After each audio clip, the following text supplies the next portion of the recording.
Hello, hello. Today we are taking a break from makeup and skincare. In fact, today is a sunscreen, lipstick, and garden hat day because it is garden tour time. Last July, I posted a garden tour. So many of you enjoyed it, and I promised you I would take you through my garden periodically throughout the season. So about a month ago, I did sort of a mini spring garden tour. There really wasn't much happening in the garden at that time, but I did show you how I planted my window boxes. I will link both of the previous garden tour videos in the description box below. One of the things I love about gardening is how the garden changes throughout the seasons. So last July you saw a garden bursting with color, reds and oranges and yellows. And in the spring you saw how pretty quiet and bare the garden was. Well, here we are mid-June in my Zone 4 Minnesota garden. And you're going to see just how soft and pretty the colors are. Some whites and some pinks and blues and chartreuse. Peonies are the star of the show right now, but I have some Salvia, some Feverfew, ladies Mantle. I'm super excited to take you on a little tour of my garden, and make sure you stay until the end because I'm going to show you exactly how I cut this gorgeous bouquet straight out of the garden. And I have some gardening tips to share with you. Just a little mid-June garden update. You can see my window boxes are starting to fill in. My little garden bench, bird bath. This is called Rajasaria. It's a really sculptural, textural, interesting plant. Very happy in its place. And you can see the stump where the tree came down. And my window boxes are filling in nicely. Here is a close-up of one of the window boxes. Oh my gosh, I wish I would have saved the tag for those petunias. Aren't they gorgeous? And of course, red geraniums, which I purchased at Costco, and alyssum. You saw me plant these earlier in the spring. And there's Bosley. And here is the center garden between my house and my aunt's house. You saw it earlier in the spring, and you saw it in the height of last summer when the daylilies and the bee balm were blooming. I wanted to get some footage right now because the peonies are about to pop. That lime-colored shrubby plant is sumac. I can't remember the name of it. I'll try to put the name in a text. But the star of the show right now are the peonies. Just about to pop. These are Sarah Bernhardt peonies, and they're pink with raspberry flecks. Look at how pretty it is as it opens up. They're not fully open. Super fragrant.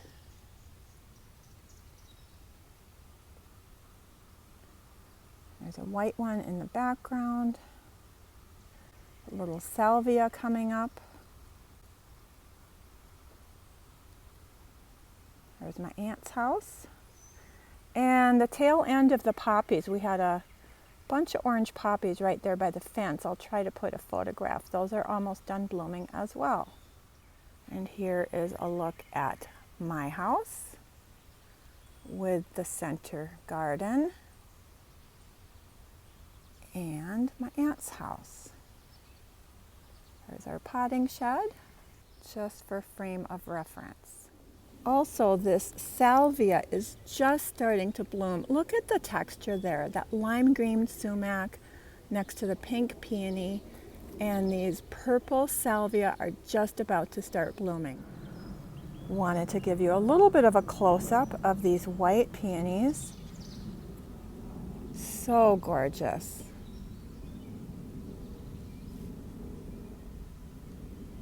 And behind them you'll see the lady's mantle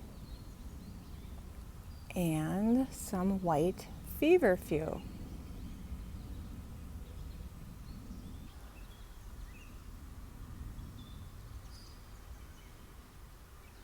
And there is another pink peony. Our potting shed. And there is my aunt's house. Let's see what's happening in front of her house. A lot of people asked me about this vine last year. It is a hops vine. It's very aggressive. It takes a little bit of pruning to keep it in check. It does not bloom. All right, and here is the front yard in front of my aunt's house. These lemon yellow daylilies are just starting to bloom.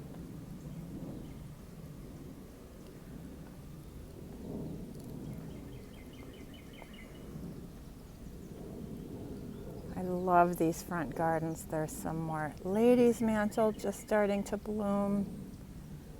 And just a really lovely shaded area with a variety of hostas. On the sides of the sidewalk is golden tiara hosta. Lots of color in pots. And there is her deck, and that table in the distance is where we play Rummy Cube almost every single night. From my aunt's front door, looking out, shade gardens, lots of hosta, texture, art, sculpture.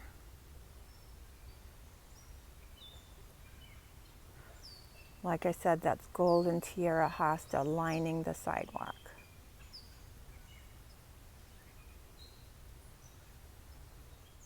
And from the street,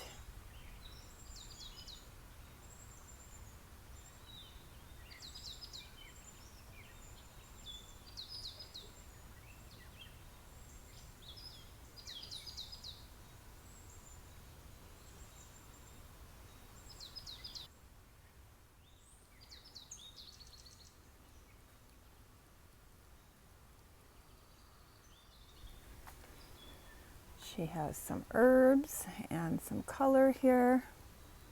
Lots of basil, parsley, a variety of herbs, and we stuck a kale plant in there. And there is my house. I wanted to show you the back of that center garden with this beautiful lady's mantle blooming. It's just starting to bloom. It's one of my favorite plants. It looks beautiful with the peonies.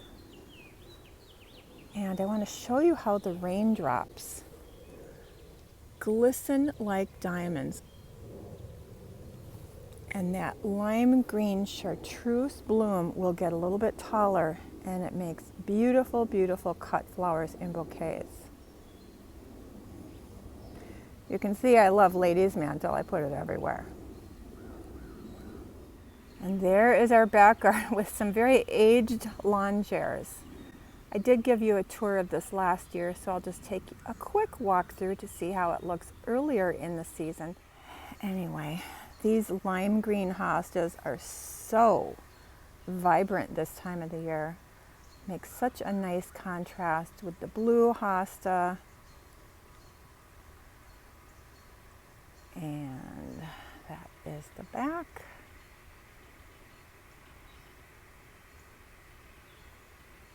And we'll just take a peek in the back garden. Little entrance here. And this is the back garden where we have some really special hostas. Gosh, I wish I knew which one that was. I'm going to have to ask my neighbor.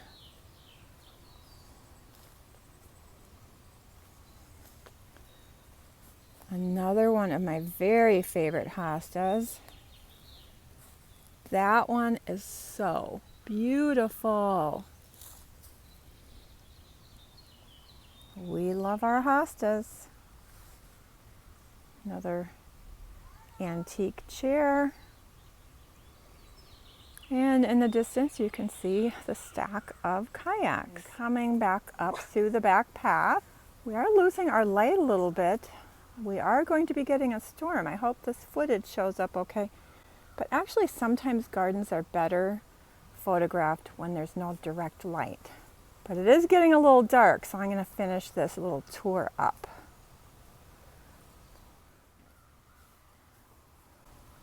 Love the contrast of the blue low-lying hosta with that upright, limey, variegated hosta.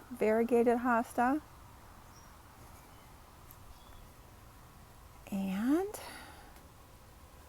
more contrast with the ligularia, burgundy round foliage. One of my very favorite hostas, Hosta June, looks beautiful with the lime green in front and the tall blue-gray beside it.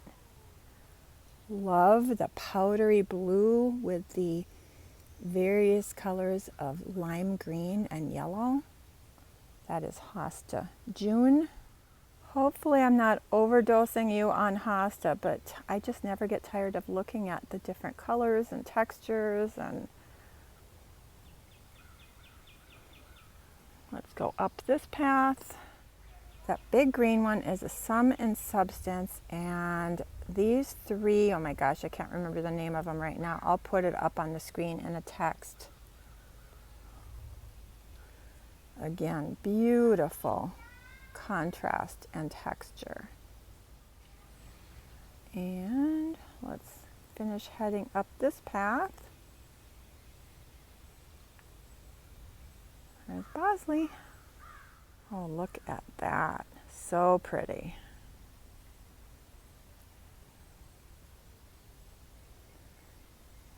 And we do have some Japanese painted ferns. Again, really nice contrast with the foliage.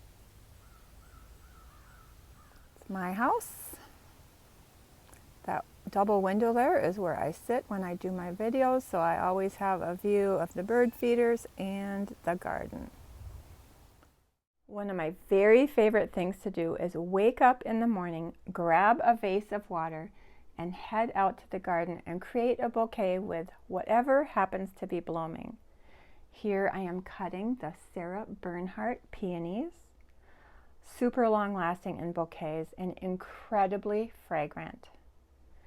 Adding a little bit of Salvia, another super long lasting cut flower. Oh my gosh, so pretty. Here I am adding one of my very favorite cut flowers, Feverfew. This acts as a biennial in my garden. It self-seeds everywhere. Add a few white peonies, and this bouquet is really starting to come together.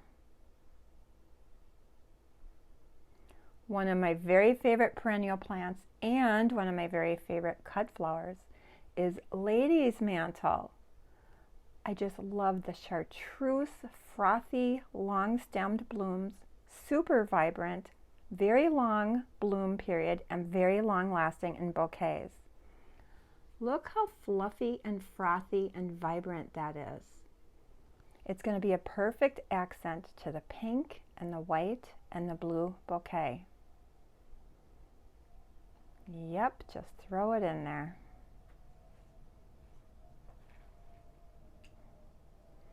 Here I am admiring my own work and super excited. Look how easy it is. Little gardening tip to keep your annuals blooming all season long. Super, super important to deadhead. And what I mean by that is remove the blossoms after they have finished blooming. For instance, you can see this petunia bud is all wilted. Don't just pull the blossom off. What you want to do is find a dead blossom and pinch it right below the level of the blossom. That way you get the entire bloom. Same thing with the geraniums. This one looks like it's about done. So follow the stem all the way down to the base of the plant and snap it off where the stem meets the plant, so you get the entire stem. If you keep your annuals deadheaded all season long, that will ensure a long season of bloom. The other thing I do with my annuals, especially the potted annuals, is to fertilize them about once a month with Miracle-Gro Bloomer. It is a specific fertilizer to support the bloom of the plant. Look at that fuzzy bumblebee, isn't that wonderful? So sweet. The bees are happy. Anyway, those are the tips of the day to keep your annuals blooming all season long. Thank you so much for hanging out in the garden with me today. I hope you enjoyed the tour, and I hope you enjoyed seeing how really easy it is to create these beautiful bouquets straight out of the garden. And remember, I will link my previous garden tour videos in the description box below if you would like to hang out a little longer. And with all that being said, I hope you have a beautiful day and a wonderful week, and I hope to see you in my next video. Thank you. Bye.